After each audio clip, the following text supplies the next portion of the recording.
Alhamdulillah wassalatu wassalamu ala Rasulillah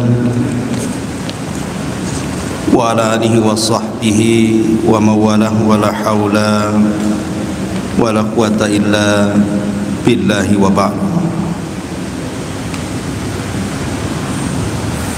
Amma ba'du, ma'asyiral muslimin, jamaah sekalian yang dimuliakan Allah Subhanahu wa taala. Malam ini kita akan melanjutkan kembali kajian tafsir dari surah terpanjang dalam Al-Quran, Suratul Baqarah. Dan kita sudah masuk pada ayat ke-6 dari Suratul Baqarah, di mana Allah Subhanahu wa taala berfirman, Innal ladzina kafaru sawa'un 'alaihim a'anzartahum am lam tunzirhum la yu'minun. Khatamallahu 'ala qulubihim wa 'ala sam'ihim wa 'ala absarihim ghishawatun wa lahum adzabun 'adzim.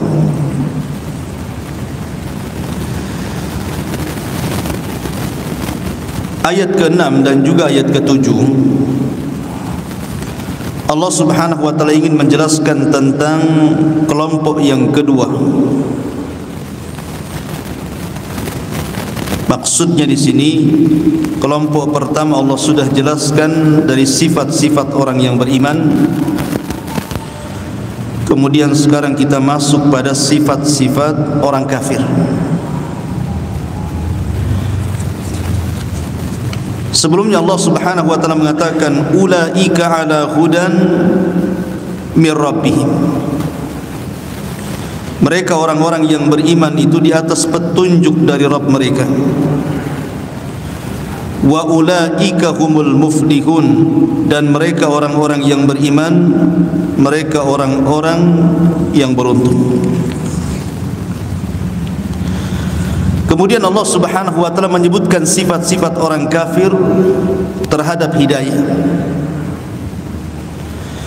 Ketika Allah Subhanahu wa taala menyebutkan ulaika ala hudan, mereka berada di atas petunjuk, artinya orang-orang kafir dalam ayat ini adalah orang-orang yang mereka berpaling dari petunjuk. Dan yang dimaksud petunjuk di sini adalah Al-Qur'an. Karena ayat ini berbicara terhadap orang-orang kafir Quraisy. Sebelum saya jelaskan ayat per ayat daripada atau kalimat per kalimat dalam ayat ke-6 sampai ke-7, di sini Allah mengatakan innal ladzina kafaru, sesungguhnya orang-orang kafir itu.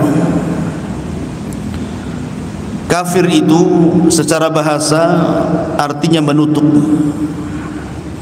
Karena mereka tertutup dari hidayah, makanya disebut kafir. Dan sebab-sebab kafir itu banyak.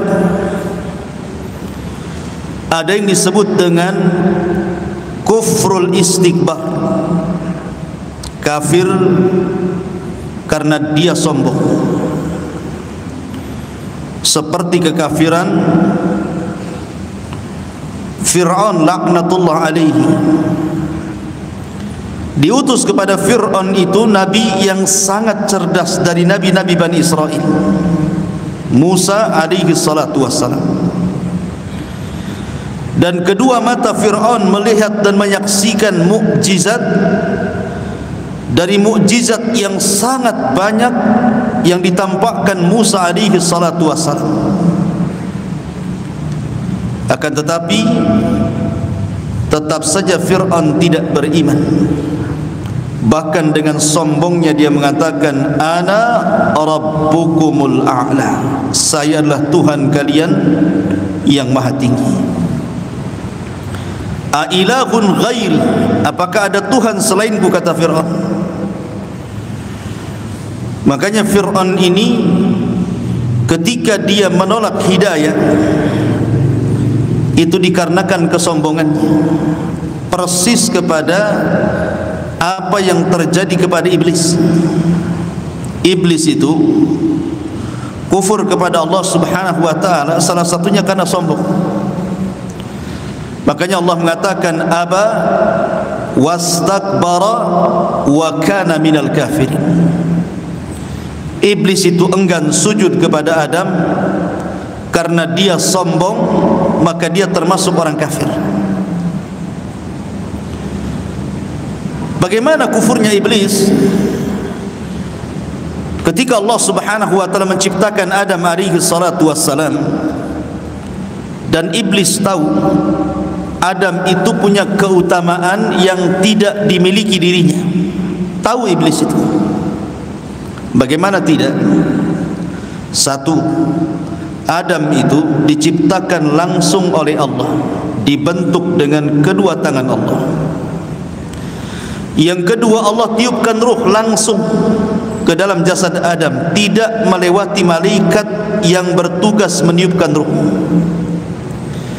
Yang ketiga, seluruh malaikat diperintahkan sujud kepada Adam alaihi salatu wassalam.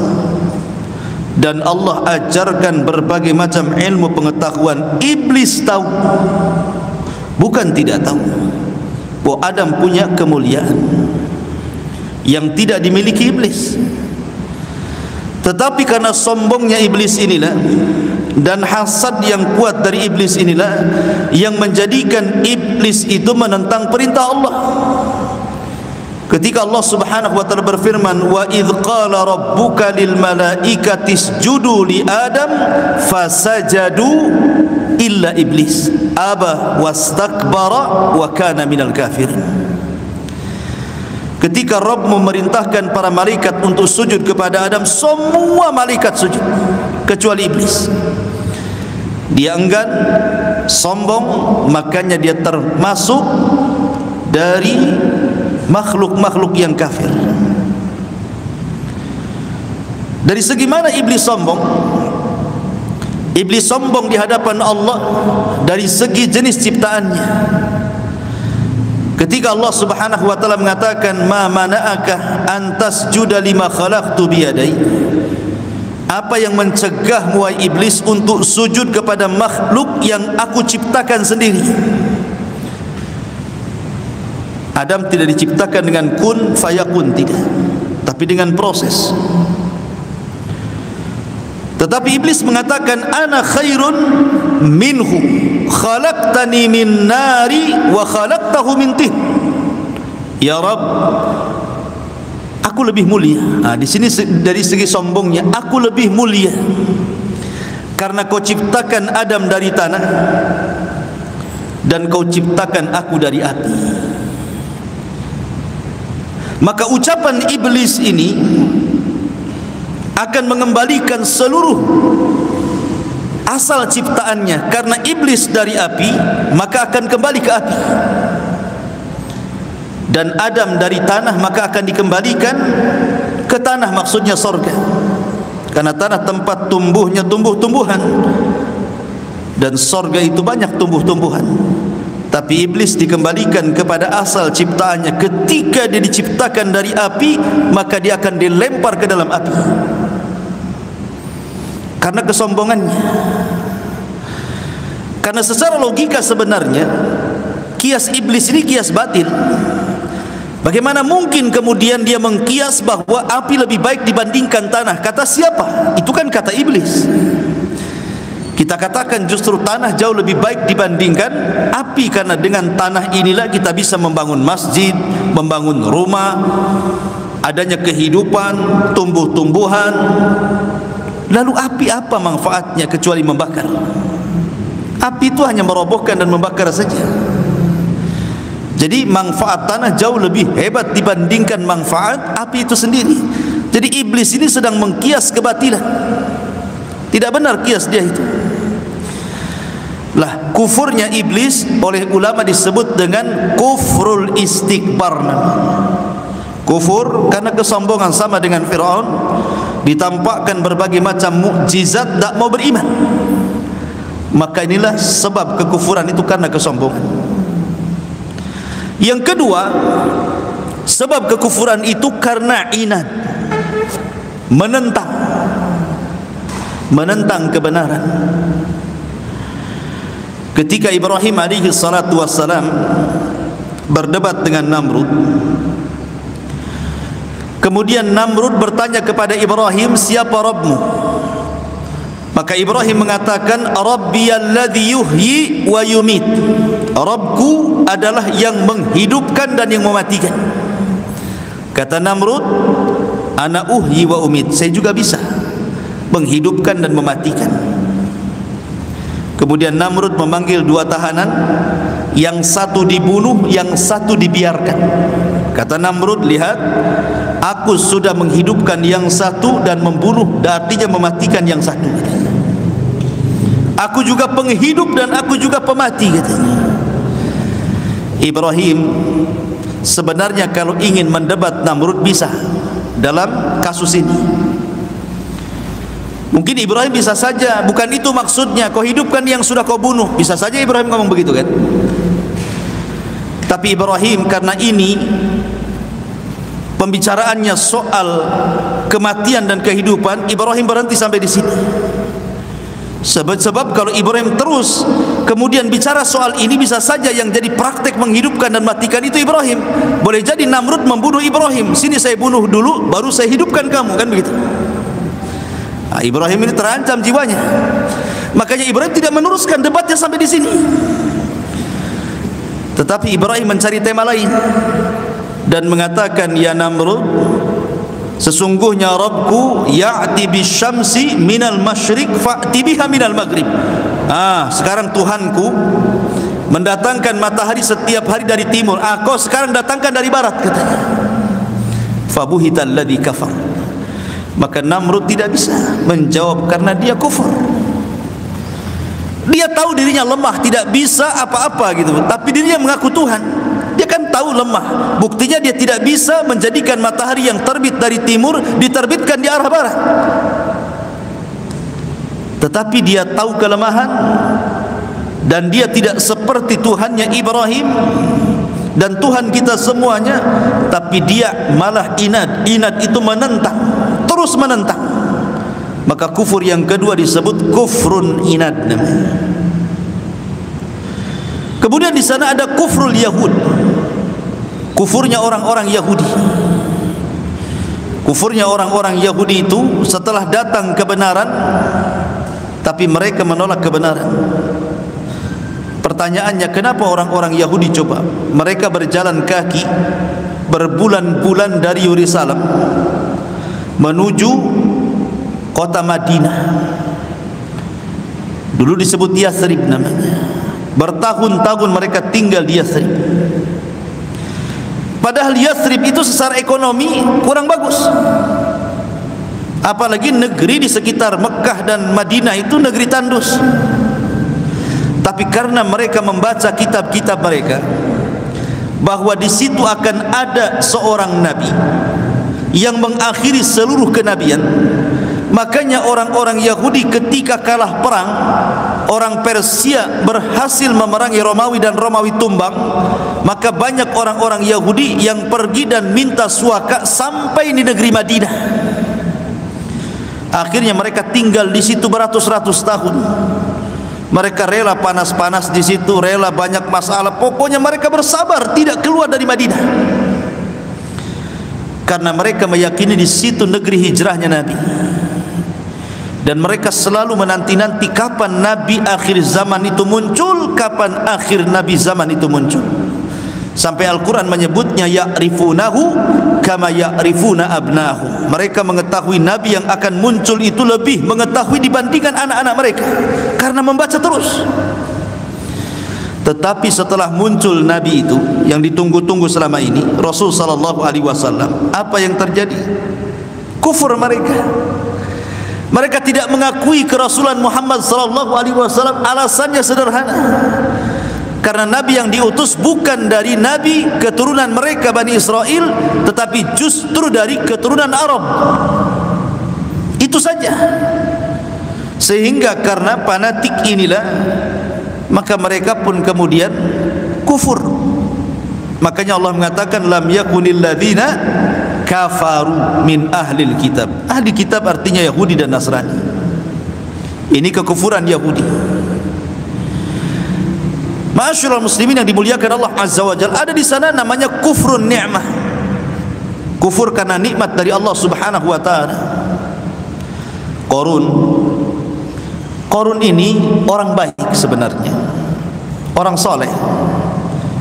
Bahkan dikisahkan dalam kisah Israiliyat itu Qarun ini memiliki suara kalau membaca Taurat itu indah sekali. Saking indahnya membaca Taurat, Qarun disenangi dan dicintai Bani Israel waktu miskinnya. Dia menjadi alim min ulama'i Bani Israel. Kemudian dia meminta kepada Musa doa agar Allah Subhanahu wa taala berikan kekayaan kepadanya, dan Musa pun mengabulkannya. Maka dengan sejenak saja Qarun akhirnya Allah berikan rizki yang begitu banyak. Usahanya semakin hari berkembang, maju pesat, akhirnya menjadi kaya raya, bahkan orang yang paling kaya di tengah-tengah Bani Israel. Lihat bahasa Quran, kalla innal insana la yatgha an ra'ahu istaghna. Manusia itu mudah melampau kalau sudah dibuka kekayaan. Itulah Qarun. Ketika dia sudah kaya, datang syariat zakat kepada Musa agar mengambil sebagian harta Qarun sebagai zakat untuk membersihkan kekotoran harta Qarun. Tapi Qarun malah kemudian menolak dan mengatakan, innama utitu min ilmin indi. Enak saja kau Musa, ambil hartaku, ini hartaku yang punya, karena kecerdasanku aku kaya, katanya. Karena kecerdasanku aku kaya. Padahal ini wasilah doanya Nabi Musa. Dia tidak mengakui itu. Dia mengakui bahwa kecerdasanku menjadikan aku kaya. Maka ini disebut kufur nikmat namanya. Kufur nikmat. Ma'asyiral muslimin yang dimuliakan, ataupun yang lainnya seperti Bal'am ibn Ba'ura, ditawari harta banyak, akhirnya kufur, membelot dari Nabi Musa alaihi salatu wassalam, akhirnya khasirat dunya wal akhirah, rugi dunia rugi akhirat, kufur. Ya. Ma'asyiral muslimin yang dimuliakan Allah Azza wa Jalla, inilah macam-macam kekufuran. Ada kufur inad, ada kufur istikbar, ada kufur ni'mah, dan ada kufur nifak namanya. Ada kufur nifak. Nanti akan dijelaskan pada ayat ke-8 sampai ayat ke-20 tentang kufur nifak. Kufurnya orang-orang munafik. Allah mengatakan wa minan nasi man yaqulu amanna. Dan dari sebagian manusia ada yang mengatakan kami beriman kepada Allah dan dengan hari akhir, wa ma hum bimu'minin. Dan mereka sebenarnya tidak beriman.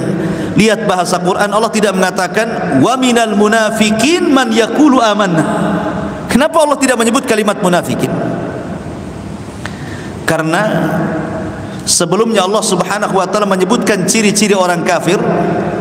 Kemudian dari orang kafir itu ada sebagian manusia yang munafik.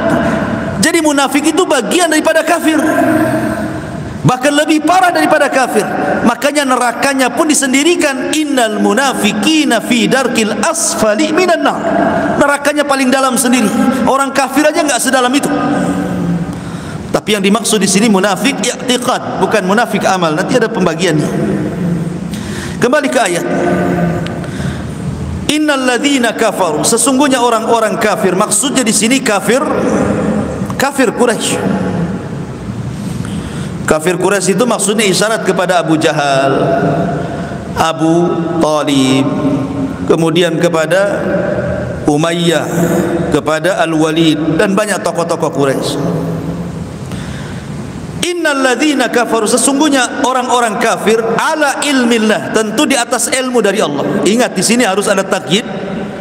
Orang-orang kafir ala ilmillah, di atas ilmu Allah, bukan ilmu kita. Karena buktinya ada orang-orang kafir Quraisy itu belakangan masuk Islam. Seperti Umar bin Khattab kan dulunya kafir, kemudian masuk Islam. Ada Abu Sufyan dulunya kafir, masuk Islam juga. Berarti orang-orang kafir menurut ketentuan Allah. Tidak semua orang kafir. innal ladzina kafaru, sesungguhnya orang-orang kafir, sawaun alaihim, sama saja. A'anzartahum, kau beri peringatan mereka, am lam tunzirhum, ataupun kau tidak beri peringatan kepada mereka, la yu'minun, mereka tidak beriman. Perhatikan di sini, kenapa Allah Subhanahu wa taala menyebutkan dengan kalimat sawa, sama saja. Kau beri peringatan, kau tidak beri peringatan, enggak akan beriman mereka itu. Kenapa? Karena peringatan itu hanya berlaku kepada orang-orang yang beriman. Innama tunziru manittaba'a dzikra wa khasyiyar rahman bil ghaibi. Sesungguhnya peringatan itu hanya untuk mereka yang mengambil manfaat dari Al-Quran. Dzikra itu artinya Al-Quran. Kalau tidak mengambil manfaat dari Al-Quran, maka selamanya tidak akan beriman. Makanya ada kaedah menurut para ulama, siapapun yang sudah dicela dalam Al-Quran, siapapun yang sudah dicela dalam Al-Quran, maka akan berujung dengan su'ul khatimah. Tetapi yang tidak dicela dalam Al-Quran, maka ada kesempatan untuk husnul khatimah. Lihat Abu Lahab. Ketika Abu Lahab dicela dalam Al-Quran, tabbat yada abi lahabi wa tab, ayat ini turun di permulaan dakwah. Artinya Abu Lahab masih ada kesempatan untuk beriman. Kan ini kan turun di permulaan ayat, di permulaan dakwah Rasul. Dari turunnya ayat ini ke kematian Abu Lahab itu masih jauh, karena kematian Abu Lahab itu setelah Rasul hijrah, setelah perang Badar. Artinya ada kesempatan kalau Abu Lahab mau beriman tuh. Tapi kenapa Abu Lahab tidak beriman? Karena sudah dicela dalam Quran. Siapapun yang dicela dalam Al-Quran tidak akan beriman dan mati dalam kondisi kafir. Siapa lagi? Abu Jahal. Abu Jahal dicela dalam Al-Quran. Allah Subhanahu wa taala berfirman ketika Abu Lahab hendak menunjang Rasul saat sujud. Allah mengatakan dalam Al-Quranul Karim, surat yang pendek, ara'aita alladhi yanha 'abdan idza shalla ara'aita in kana 'alal huda aw amara bittaqwa. Ayat ini turun kepada siapa? Abu Jahal. Tidakkah kau lihat seorang hamba mau melarang-larang orang untuk solat, katanya. Bagaimana kalau orang yang solat itu di atas petunjuk? Ketika ayat ini mencela Abu Jahal, Abu Jahal ada kesempatan beriman, tapi tidak beriman dan mati dalam kondisi kafir dan mengenaskan di perang Badar karena dicela dalam Quran. Siapa lagi? Mughirah. Mughirah ini orang kaya, pembesar Quraisy yang paling kaya di Mekah itu Mughirah. Al-Walid ibn Mughirah namanya. Sampai Allah Subhanahu wa taala turunkan surat khusus kepada Al-Walid ibn Mughirah dalam surah Al-Mudaththir. Dalam surah Al-Mudaththir, bagaimana Allah Subhanahu wa taala menceritakan Mughirah itu. Dzarni wa man khalaqtu wahida. Biarkan aku yang mengurus orang yang kuciptakan sendirian. Maksudnya Mughirah di sini. Sampai kepada Allah Subhanahu wa taala mengatakan dan dia akan dimasukkan ke dalam neraka. Mughirah selamanya tidak dapat hidayah dan mati kafir. Al-Walid ibn Mughirah. Tetapi lihat musuh Rasul yang tidak dicela dalam Quran, padahal permusuhannya kurang lebih dengan Abu Jahal, bahkan lebih hebat dibandingkan Abu Jahal dengan dananya, dengan jiwanya memusuhi Rasul. Tapi karena tidak dicela dalam Al-Quran, masuk Islam dia. Siapa? Abu Sufyan. Abu Sufyan ini yang menjadi penggerak terjadinya perang Uhud. Dia yang memimpin perang. Setelah kematian Abu Jahal, kematian Umayyah dan tokoh-tokoh Quraisy, dia yang menggantikannya dan mendapatkan kemenangan dalam perang Uhud dan kaum muslimin kalah. Bahkan Rasul hampir terbunuh dalam perang ini. Tapi karena tidak ada satu ayat, satu surat dalam Al-Quran mencela Abu Sufyan, belakangan setelah Fathu Mekah apa yang terjadi? Abu Sufyan masuk Islam. Bahkan istrinya yang membedah perut Hamzah sampai dijadikan anting-anting, dijadikan kalung sama istrinya itu, dibelek itu, dimutilasi itu tubuhnya Hamzah itu. Hindun, istrinya Abu Sufyan, juga masuk Islam. Padahal sudah ganas kayak gitu wanita itu, tapi karena Quran tidak mencelanya, makanya Allah Subhanahu wa taala berikan kesempatan dia masuk ke dalam Islam. Abu Sufyan, Hindun, Ikrimah bin Abi Jahal, padahal dia anaknya Abu Jahal kan itu, masuk juga Islam. Makanya di sini innal ladzina kafaru, sesungguhnya orang-orang kafir seperti Abu Jahal dan juga Abu Lahab dan yang lainnya, sama saja wahai Muhammad, kau beri peringatan mereka ataupun tidak, enggak akan beriman mereka itu. Karena ketika orang kafir mereka istiqamah di atas kekafirannya dan tidak ada keinginan masuk Islam, maka selamanya tidak akan mendapatkan petunjuk itu.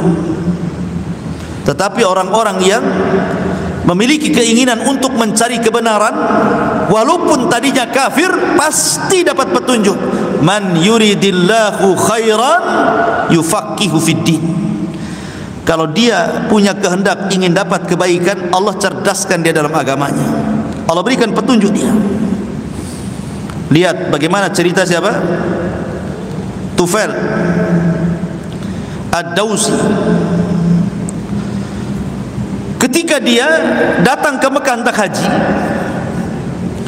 dia dinasihati ini, Tufail ibn Amr Ad-Dawsi ini, oleh pembesar Quraisy. Nanti karena Tufail ini kan pembesar Daus, Daus itu kan di Yaman, kabilah besar. Tufail ibn Amr ini ketuanya, pemimpinnya Daus.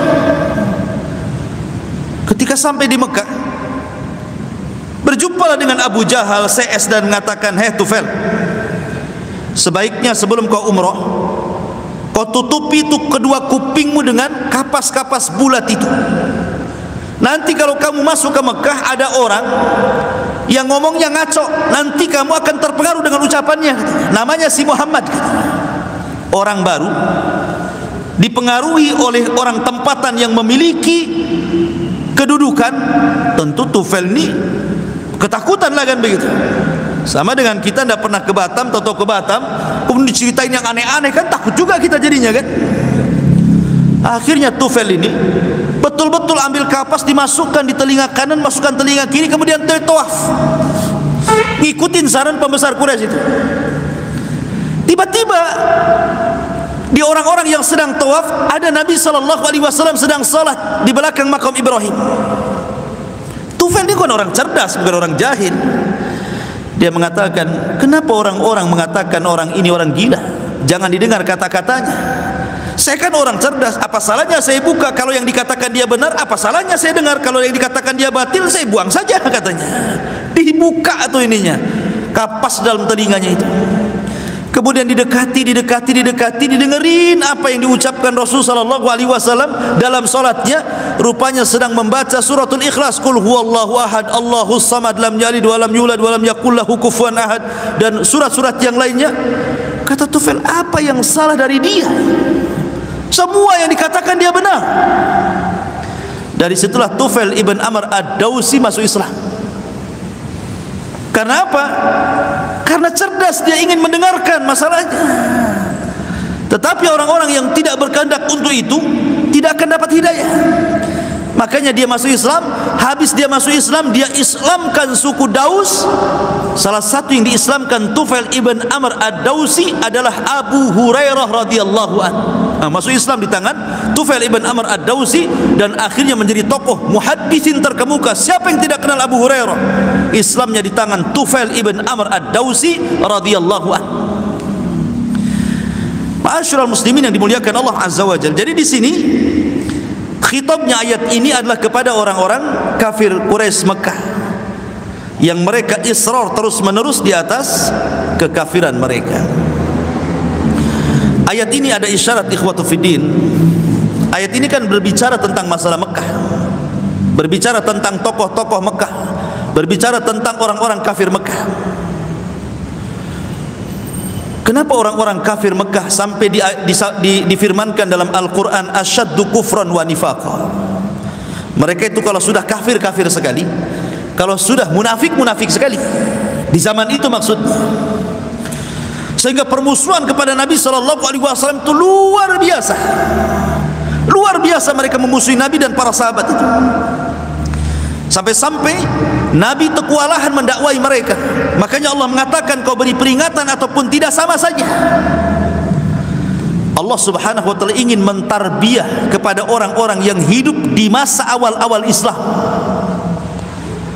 Bagaimana kesabaran, bagaimana ujian, bagaimana musibah, bagaimana tantangan dakwah, bagaimana hidup di tengah-tengah tekanan dan juga ancaman, sehingga mereka terlahir menjadi sahabat-sahabat pilihan, yang akhirnya sahabat-sahabat inilah yang kemudian mengembangkan Islam di mana-mana seantero dunia. Kalau bukan karena mereka, Islam tidak sampai di Muhajirin. Mereka menghadapi umat yang seperti itu masalahnya. Menghadapi umat yang kau beri peringatan ataupun tidak sama saja gitu kan. Tapi mereka sampai bertahanlah 13 tahun, akhirnya sampai disyaratkan hijrah dari Mekah ke Madinah. Ma'asyiral muslimin yang dimuliakan Allah Azza wa Jalla. Kemudian Allah mengatakan, khatamallahu ala qulubihim. Kenapa Allah Subhanahu wa ta'ala mengatakan sama saja kau beri peringatan atau tidak, mereka tidak akan beriman? Karena Allah sudah menutup hati mereka. Wa ala sam'ihim, pendengaran mereka, wa ala absarihim, penglihatan mereka, ghishawah, ada penutup, walahum adzabun adzim, dan bagi mereka azab yang pedih. Perhatikan tartib ayat. Pertama, Allah Subhanahu wa ta'ala bicara hati. Yang kedua bicara pendengaran. Yang ketiga bicara penglihatan. Pertama bicara hati. Khatamallahu ala qulubihim. Allah sudah tutup hati mereka. Siapapun manusia, kalau Allah sudah tutup hatinya untuk tidak dapat hidayah, maka dia akan sesat sampai kiamat. Tapi siapapun hatinya yang diberikan hidayah oleh Allah, maka tidak ada yang menyesatkan dia sampai kiamat. Karena hati yang menentukan hidayah dan sesatnya seseorang. Makanya kenapa Nabi SAW selepas solat selalu mengucapkan, ya muqallibal qulub, tsabbit qalbi ala dini. Wahai zat yang membolak-balikan hatiku, tetapkan hatiku di atas ketaatan dan agamamu ya Rabb. Ummu Salamah, salah satu istri Nabi SAW, bertanya, Rasul, apa tidak ada doa lain? Kenapa sih doa itu saja yang dibaca? Ya muqallibal qulub, tsabbit qalbi ala dinik. Wahai zat yang membolak-balikan hati, tetapkan hatiku di atas agamamu. Kayaknya enggak ada doa lain kayaknya. Kata Nabi SAW, ya Umma Salamah, tahukah kamu bahwa hati hamba saya, hati kamu, hati siapapun manusianya berada di jemari Allah Subhanahu wa ta'ala. Yuqallibu kaifa yasha. Allah bisa saja membolak-balikan kapan dia berkehendak. Lihat, Rasul mengatakan, bukankah hati saya dan kamu dan semua manusia berada di genggaman Allah? Allah bisa saja memutarkan dalam sesaat, orang dapat hidayah atau mungkin orang dapat kesesatan. Makanya saya takut kalau seandainya hatiku akan berpaling dari Allah. Itu Nabi yang ngomong begitu. Yang tidak mungkin Nabi sesat. Cemana Nabi akan sesat? Tapi Nabi saja yang tidak mungkin sesat, dia takut kalau hatinya dibolak-balikan Allah Subhanahu wa ta'ala. Karena siapapun yang sudah ditutup hatinya, sama saja kau beri peringatan atau tidak akan beriman masalahnya. Karena hatinya sudah keras. Makanya Imam Abdul Qayyim mengatakan, hati itu seperti raja yang menggerakkan seluruh anggota badan. Rasul mengatakan, ala wa inna fil jasadi mudghah idza saluhat saluhal jasadu kulluh wa idza fasadat fasadal jasadu kulluh ala wahyal qalbu. Ingatlah, dalam badan antum itu ada segumpal daging. Kalau dia baik, baik semua. Kalau dia jahat, jahat semua. Segumpal daging itu artinya hati kalian. Ini yang pertama. Yang kedua, wa ala sam'ihi. Kenapa Allah Subhanahu wa ta'ala dahulukan pendengaran dibandingkan penglihatan? Karena yang paling bisa mempengaruhi hati, yang paling bisa mempengaruhi hati pendengaran apa penglihatan? Pendengaran. Yang lebih mempengaruhi hati orang itu pendengaran, bukan penglihatan. Contoh nih, antum mendengarkan kabar, antum diburuk-burukan orang. Antum diburuk-burukan orang, oh kata ana dengar antum tuh begini, sakit hati enggak antum? Cepat ya hatinya. Tapi kalau antum lihat ada orang kumpul-kumpul dan kita enggak dengar ucapannya, kita masih ada ihtimal, ada kemungkinan, mungkin membicarakan orang, mungkin membicarakan kita kan gitu. Tapi kalau sudah pendengaran itu masuk hati. Berapa banyak orang-orang lantaran mendengar dapat hidayah? Berapa banyak orang-orang yang mendengar jadi sesat? Dan itu. Lihat orang-orang barat itu. Hanya dengar Quran, tahu-tahu masuk Islam. Padahal tidak paham isinya itu. Hanya dengar saja ya, bisa masuk Islam dia. Atau dengar azan aja karena enak yang azan kan, enak kali, akhirnya masuk Islam. Berapa banyak orang yang mendengarkan azan, mendengarkan Quran bisa masuk Islam? Ya, karena pendengaran itu lebih mempengaruhi hati dibandingkan penglihatan. Qatadah Ibn Di'amah, seorang ulama dunia. Siapa yang tidak kenal Imam Qatadah Ibn Di'amah? Kalau antum baca kitab tafsir selalu ada kata-kata dia, qala Qatadah, qala Qatadah. Qatadah itu orangnya buta, kemudian tangannya nggak bisa digerakkan, kakinya pincang, kemudian hidungnya blesek ke dalam pesek. Sudah buta, blesek ke dalam, hitam, tidak bisa jalan, tangannya nggak bisa digerakkan, kalau makan disuapi. Tapi dia punya pendengaran. Ketika dia dimerdekakan tuannya, menangis dia, datang ke ibunya, karena tuannya merasa buat apa saya harus menjadikan dia budak, kasih makan tapi tidak bisa bekerja, kan begitu. Akhirnya dia nangis dan mengatakan, ibunya mengatakan, ya Qatadah, kalau engkau ingin dimuliakan, masuklah ke masjid itu, jangan pernah keluar, serap ilmunya orang-orang yang ada di masjid itu. Ini nasihat ibunya nih. Dia masuk ke dalam masjid 40 tahun dia enggak pernah keluar dari masjid itu, kecuali hanya untuk makan. Dia makan di sekitar masjid sudah disediakan orang. Ketika semua ulama di masjid itu meninggal dunia, maka ilmunya sudah diresap semua lewat pendengaran Qatadah Ibn Di'amah. Akhirnya satu dunia tumplak di masjid itu mencari ilmu dari Qatadah. Dari apa? Dari pendengaran. Dari pendengaran. Orang sesat juga dari pendengaran kan. Nengok YouTube, yang ditengok bukan gambarnya, dia ngomong apa. Nah itu ya, didengerin, tahu-tahu jadi khawarij, ngebom orang tahu-tahu, kan gitu ya. Didengerin, tahu-tahu jadi sufi, tahu-tahu jadi khawarij, tahu-tahu jadi syiah. Kita tidak tahu dari pendengaran itu ya.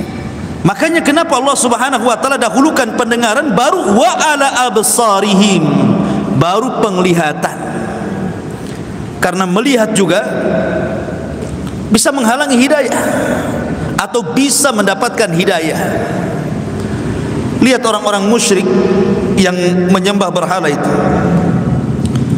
Di zaman Ibrahim sudah menjelaskan kepada ayahnya kan, ya abati,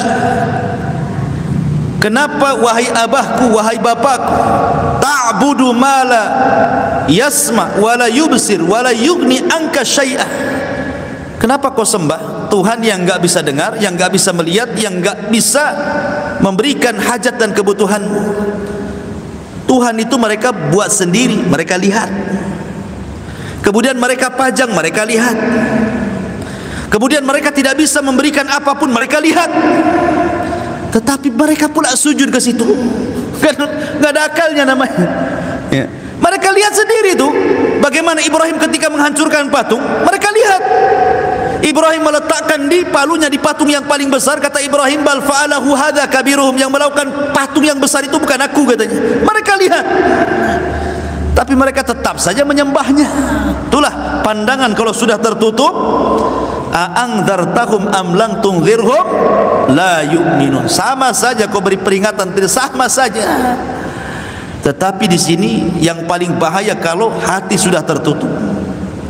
kemudian telinga sudah tertutup, kemudian pandangan sudah tertutup, summun bukmun umyun. Nah, ini sudah bahaya ini. Kalau sudah buta, sudah tak dengar gitu ya, kemudian mereka tidak akan dapat petunjuk sama sekali. Lah itulah sifat-sifat orang kafir.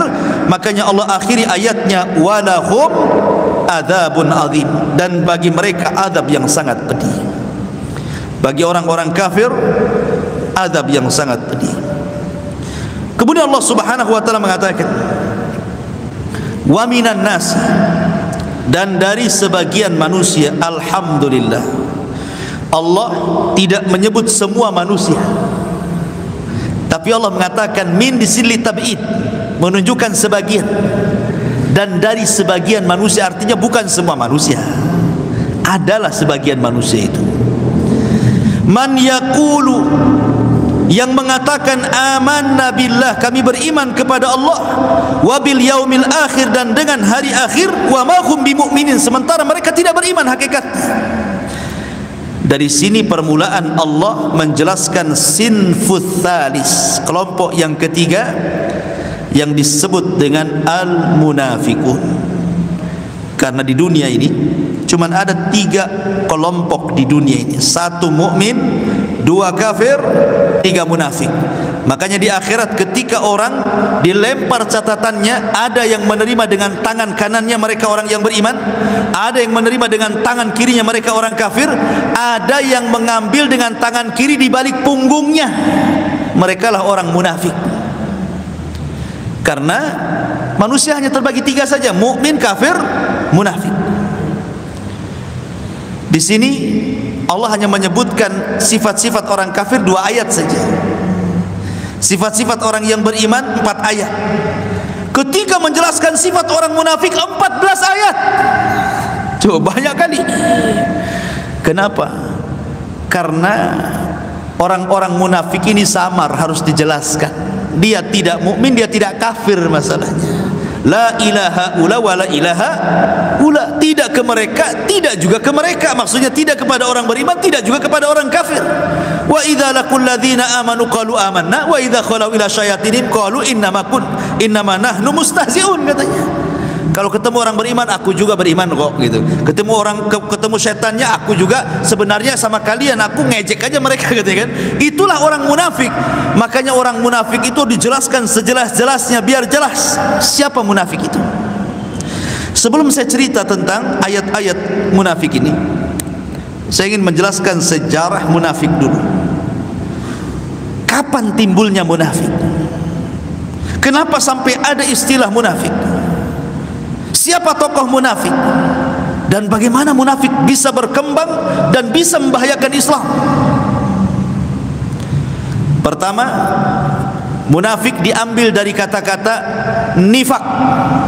Munafik itu diambil dari kata-kata nifak, dan nifak itu diambil dari kalimat nafak. Nafak itu artinya jalan, terowongan, bahasa kitanya terowongan itu disebut nafak. Kalau antum ke Nagoya, kan ada jembatan tuh, kan ada terowongan pendek di situ, dalam bahasa disebut nafak namanya. Kenapa terowongan itu disebut nafak? Karena masuk dari sini, keluar dari sana. Nah, itu disebut nafak. Lah munafik itu sama, masuk dari sini, keluar dari sana, gitu itu orang munafik itu. Maksudnya masuk Islam lewat lisannya, keluar dari Islam lewat hatinya. Itulah munafik. Sama dengan orang masuk gorong-gorong gitu ya, masuk dari sini, keluar dari sana. Lah orang munafik itu masuk Islam lewat lisannya, tetapi keluar dari Islam lewat hatinya. Lalu apa gunanya dia masuk Islam kalau habis masuk kemudian keluar? Itulah munafik. Ma'asyiral muslimin, dan munafik ini ujian bagi orang-orang Islam yang sudah kuat. Karena biasanya kalau Islam lemah tidak ada munafik. Kalau Islam kuat tidak ada munafik.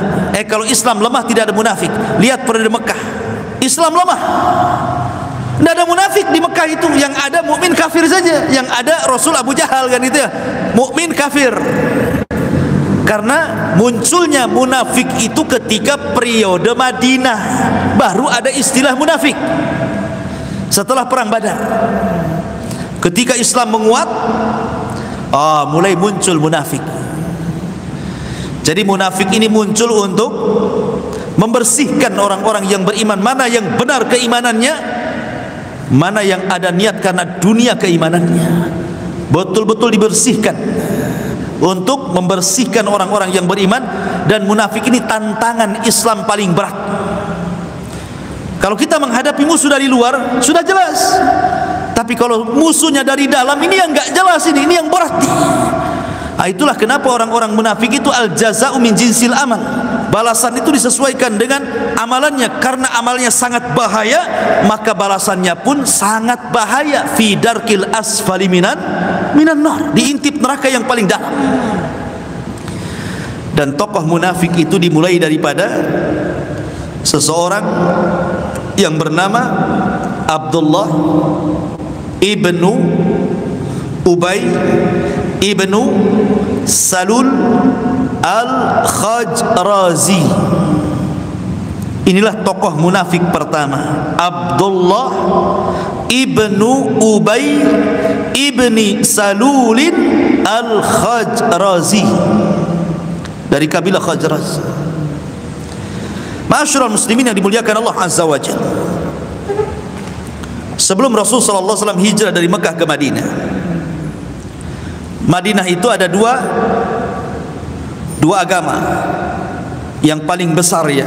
Pertama Yahudi mayoritas, kemudian juga orang-orang musyrik juga mayoritas, tetapi yang sedikit Nasrani minoritas. Tapi yang besar itu Yahudi, kemudian orang-orang musyrik. Bahkan Yahudi itu terdiri dari 3 kabilah. Kabilah Bani Qunaiqa, kabilah Bani Nadir, dan kabilah Bani kabilah Bani Qunaiqa, kemudian kabilah Bani Nadir, kemudian kabilah Bani Quraidah. 3 kabilah ini disebut kabilah Yahudi. Kemudian orang musyrik ada 2 kabilah. Satu Khazraj. Di Khazraj inilah ada namanya Abdullah ibn Ubay ibn Salul al-Khazraji. Yang kedua Aus.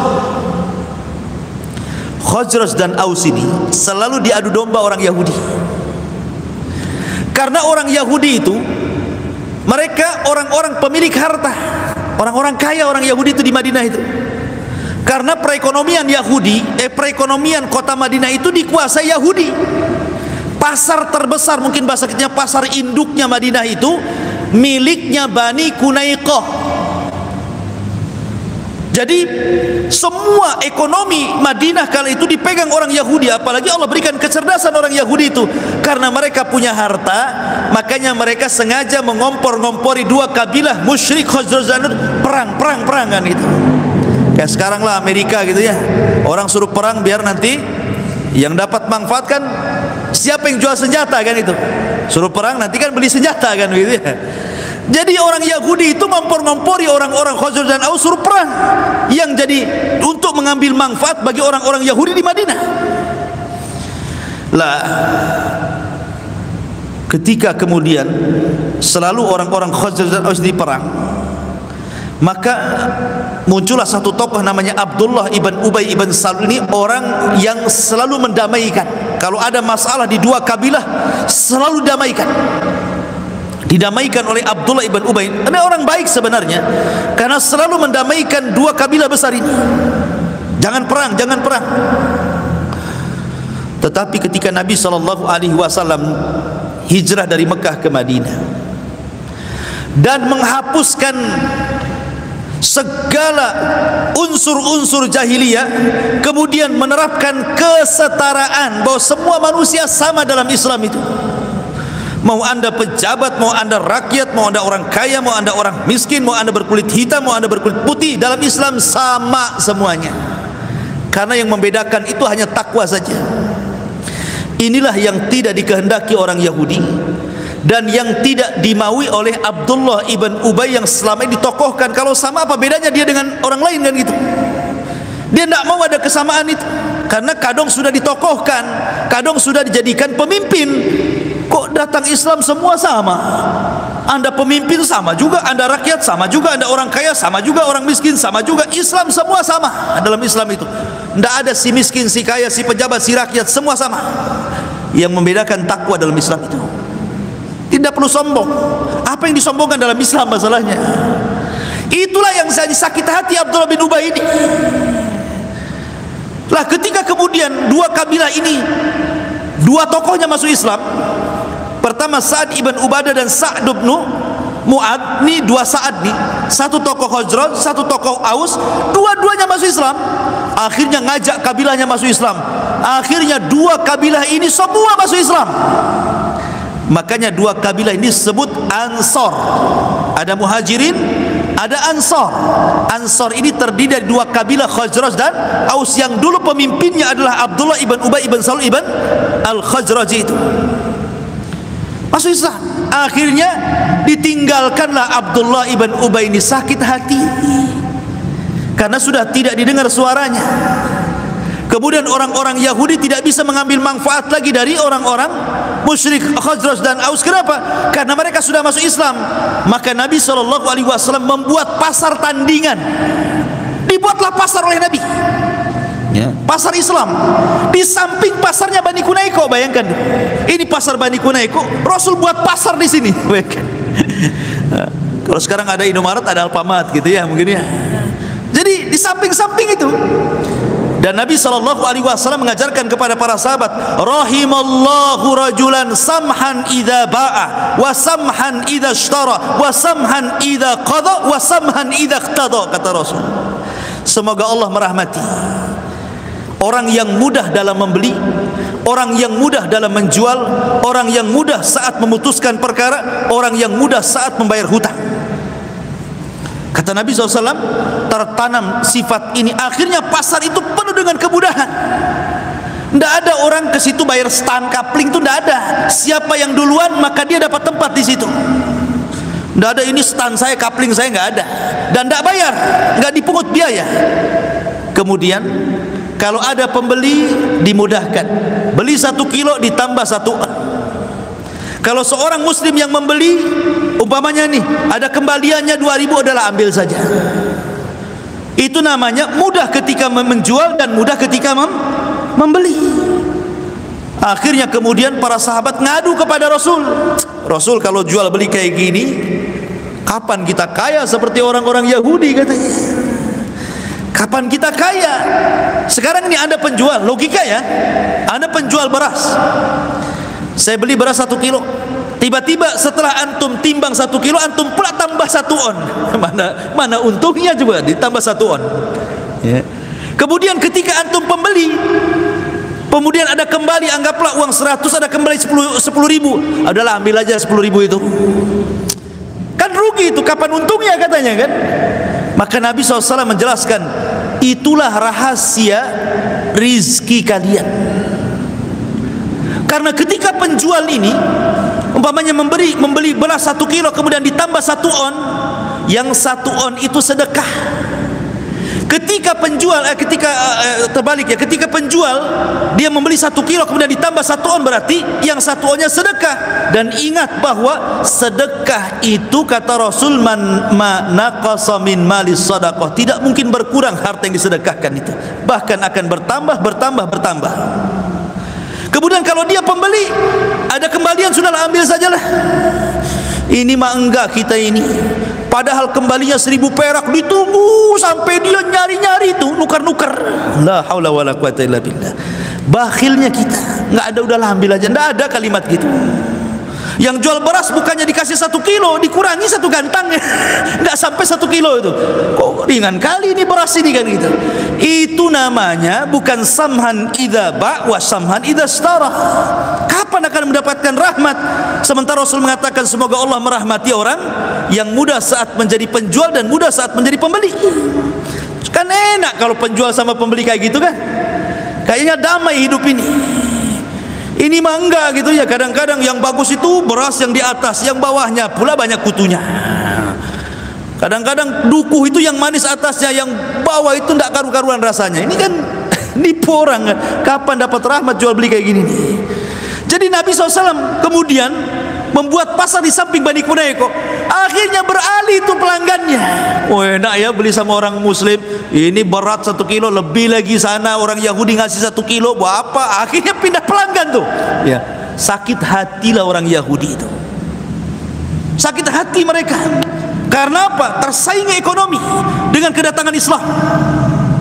Sementara Abdullah ibn Ubay bin Salul hilang suaranya, tidak didengar oleh Khazraj dan Aus. Kerjasamalah orang munafik dengan Yahudi ini untuk memerangi Islam, karena mereka sama-sama orang kafir. Ya. Makanya kemudian Allah Subhanahu wa taala menyebutkan setelah sifat-sifat orang kafir masuk sifat orang munafik, karena sebenarnya 11-12 saja orang kafir dan munafik itu. Lah Abdullah ibn Salul ketika mendengar bahwa Rasul menang dalam perang Badar, kemudian banyak orang masuk Islam, kemudian Rasul mulai keras kepada orang-orang kafir, ketakutan Abdullah bin Ubay ini. Wah ini bahaya ini, kalau saya tidak masuk Islam terancam keluarga, terancam harta, terancam jiwa katanya. Biar cari selamat masuk Islam aja. Akhirnya Abdullah bin Ubay cari selamat, karena sudah terancam kondisi kehidupan dia kan. Ini bisa ekonomi saya masalah nih, bisnis saya bisa dijegal nih, macam-macam kan gitu. Ini Islam sudah kuat masalahnya, karena sudah tidak dihormati lagi. Karena kalau satu muslim satu kafir, orang kafir nggak dihormati walaupun dia dulu bekas ketuanya. Salah satunya biar mempertahankan pamor dia dan supaya terjaga harta dan jiwanya, pura-pura masuk Islam. Jadilah orientalis, pura-pura masuk Islam hanya untuk mengobok-ngobok dakwah Islam. Makanya dalam setiap peperangan mesti Abdullah bin Ubay ini ngompori orang itu tidak ikut perang. Bayangkan ketika perang Tabuk,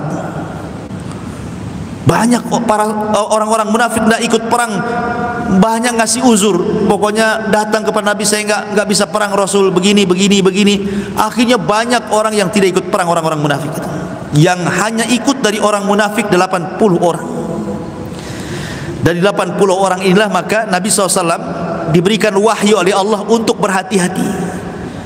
Maka Jibril datang memberitahu nama-namanya. Kalau bukan karena Allah memberitahu nama-nama orang munafik, Rasul tidak tahu mana munafik mana sahabat. Karena membaur masalahnya. Salat di belakang Rasul, jihad bersama Rasul, zikir bersama Rasul. Apa yang dibedakan sahabat dengan munafik? Susah dibedakan. Bahkan mereka itu tujibu ka ajsamuhum wa iyaqulu tasma ka'annahum khusyubun musannada.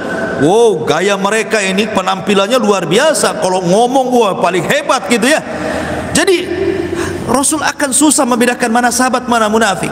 Makanya karena Rasul tidak tahu mana munafik mana sahabat, Allah turunkan nama-nama itu lewat Jibril, disuruh dicatat oleh Rasul. Maka Rasul memanggil Hudzaifah, ya Hudzaifah sini, kau catat 80 orang yang terlibat dalam perang Tabuk ini. Si anu, mereka munafik, awasi mereka. Nih kepalanya si Abdullah bin Ubay ini, awasi dia. Maka tersebarlah di kalangan para sahabat bahwa Rasul sudah mengetahui orang-orang yang disebut para pengkhianat dari orang-orang munafik, dan catatannya ada di tangan Hudzaifah. Dan Rasul melarang Hudzaifah memberitahu siapapun, dan ini salah satu politik Rasul. Kalau gitu kan ketahuan kan, kalau seandainya ketahuan nama-namanya, saya kan bukan munafik. Tapi ketika tidak ketahuan kan semua jadi takut semuanya kan. Oh jangan-jangan saya ada di situ, jangan-jangan nama saya tercantum di situ kan gitu. Sampai Umar bin Khattab saking takutnya dia datang kepada Hudzaifah. Sini Hudzaifah, asammani Nabi sallallahu alaihi wasallam ani munafik. Apakah pernah Rasul menyebut-nyebut saya munafik? Ada enggak di catatanmu, kata Umar. Bayangkan, sampai ketakutan Umar itu. Kalau Umar saja ketakutan, gimana yang lainnya? Maka kata Hudzaifah, tidak mungkin aku kabarkan kepadamu ya Umar, karena Rasul sudah mengamanahi, tidak ada yang boleh tahu. Kata Umar memelas kepada Hudzaifah, tolonglah bahasa kitanya ya. Akhirnya kata Hudzaifah, janji kau tidak akan memberitahu siapapun dan tidak ada yang diberitahu siapapun setelah dirimu. Baru Hudzaifah mengatakan, tidak, Rasul tidak menyebut-nyebut nama. Walah, senang dia Umar, langsung lega dia ya. Tapi yang lainnya tidak pernah diberitahu. Tapi ketika bocor nama Abdullah ibn Ubay ibn Salul, banyak para sahabat datang kepada Rasul. Rasul, termasuk Khalid bin Walid, termasuk Umar bin Khattab. Dia mengatakan, ya Rasulullah, da'ni adrib unuqa Rasul, izinkan aku kupenggal tu leher si Abdullah itu. Kurang ngajar rupanya dia selama ini. Banyak sahabat datang kepada Rasul bawa pedang, kata Rasul eksekusi, ya udah habis tuh. Tapi ketika saat banyak para sahabat datang kepada Rasul, datang pula anaknya tokoh munafik ini, namanya Abdullah juga, Abdullah ibn Abdullah ibn Ubay ibn Salul al-Khazraji. Bapaknya Abdullah, anaknya juga Abdullah. Maka nggak apa-apa kalau punya anak sama dengan orang tuanya, tapi kan binnya beda. Kecuali kalau nama ayah dan kakinya sama pula, mungkin bin di atasnya beda kan itu. Tetapi Abdullah ibn Abdullah, walaupun bapaknya munafik, tapi dia sahabat yang mulia. Ya kan? Terkadang kalau mangga jatuh itu tidak mesti harus di bawah pohonnya, mungkin ke bawah hanyut air gitu kan. Jauh, tidak sama. Anaknya pejuang Islam, bapaknya tokoh munafik. Jadi kata anaknya, ya Rasulullah, aku dengar banyak para sahabat yang menawarkan diri untuk memenggal leher ayahku. Jangan kau izinkan mereka.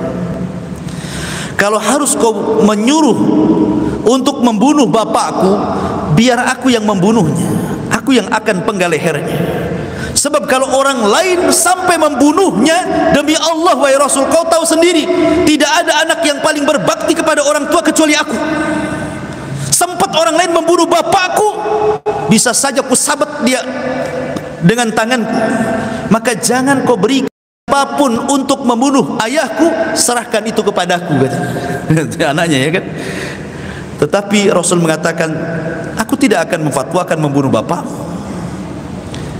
karena la'allan nas yaqulu anna Muhammadan yaqtulu ashaba. Nanti orang mengira Muhammad membunuh salah satu sahabatnya. Apalagi orang-orang Yahudi, bisa saja jadi kompor kan gitu. Jangan masuk Islam, nanti kau dibunuh sama Muhammad. Lihat tuh salah satu sahabatnya dibunuh dia, apa salah dia kan gitu ya. Jadi kata Rasul, jangan, ini akan jadi fitnah. Makanya cukup diawasi saja sampai akhirnya Abdullah meninggal dunia. Meninggal dunia, dan anaknya meminta kepada Rasul agar gamisnya yang dipakai Rasul dijadikan kain kafannya. Maka Rasul memberikannya. Tapi ada ulama yang mengatakan bahwa Rasulullah SAW memberikan gamisnya kepada Abdullah itu karena gamis itu adalah pemberian dia sendiri, maka dikembalikan lagi. Kemudian Rasul hendak menyalati, Umar narik-narik dari belakang, jangan, dia kan musuh kamu, ngapain disalati, kata Umar itu. Kata Rasul, biarkan aku. Sampai akhirnya Allah turunkan surah At-Taubah membenarkan Umar, la tusalli ala ahadin minhum mata abada. Tidak boleh wahai Muhammad kau solat di atas kuburan orang munafik sampai kiamat, tidak boleh. Membenarkan ucapan Umar. Maka Rasul turun dan tidak jadi mendoakan dan menyolatkan Abdullah ibn Ubay ibn Salul karena dia kafir, ya. Tidak boleh solat kepada orang kafir. Ini diantara sejarah munafik, dan insya Allah kita masuk nanti pada sifat-sifatnya ayat yang ke-8 dan seterusnya. Wallahu alam. Sebelum saya tutup, silakan kalau ada yang mau bertanya.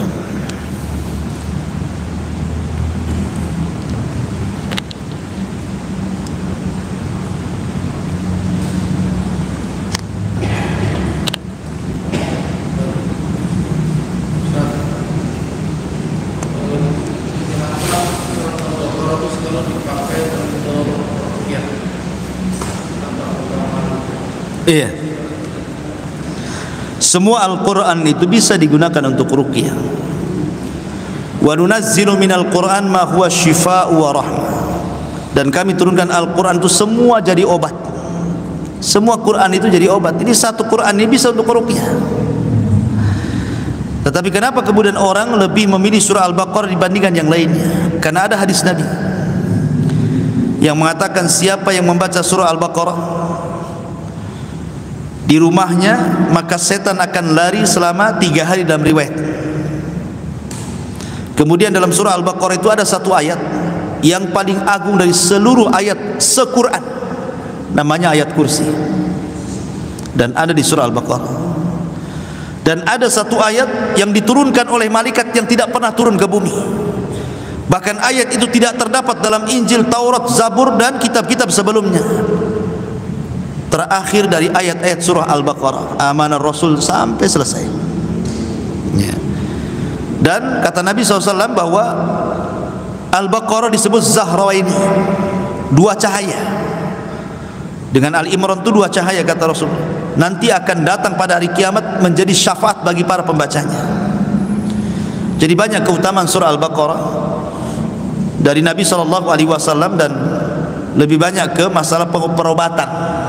Makanya wajar kalau seandainya dijadikan ruqyah. Jadi kalau antum bukan ahli ruqyah, antum bisa meruqyah, aku bacanya surat Al-Baqarah. Yang penting antum dalam keadaan suci, kemudian menghadap kiblat, kemudian antum niatkan untuk mengobati orang, baca Al-Baqarah, jadi antum ruqyah itu. Ya, tidak perlu aneh-aneh orang ruqyah itu. Karena antum bukan nangkap jin kayak apa itu dulu itu, pasukan penangkap jin dimasukkan ke botol. Emang dia tahu jin kayak apa dimasukkan ke botol? Emang botolnya itu muat? Botol kecil jinnya gede kan gitu. Jin satu aja nggak muat, apalagi botolnya bolong. Keluarlah dari bolongnya itu. Jadi kadang-kadang orang-orang seperti ini acting saja, tidak ada ceritanya orang bisa melihat jin, apalagi nangkap jin itu nggak ada ceritanya. Kalau dia bisa melihat jin, di matanya ada jin. Kalau dia bisa melihat jin, berarti di matanya ada jin, berarti dia harus diruqyah. Bacalah surah Al-Baqarah. Baik antum ruqyah mandiri atau diruqyah orang, baca Al-Baqarah. Ya, umpamanya kita mau meruqyah mandiri nih, antum berwudu ngadap kiblat, jangan ada gambar-gambar bernyawa di rumah, antum niatkan bacaan itu kesembuhan penyakit antum, baca Al-Baqarah. Nah, itu sudah jadi ruqyah itu. Ya. Wallahu a'lam. Tapi saya kira cukup. Subhanakallahumma bihamdika asyhadu an la ilaha illa anta astaghfiruka wa atubu ilaik. Allahu ta'ala. Assalamualaikum warahmatullahi wabarakatuh.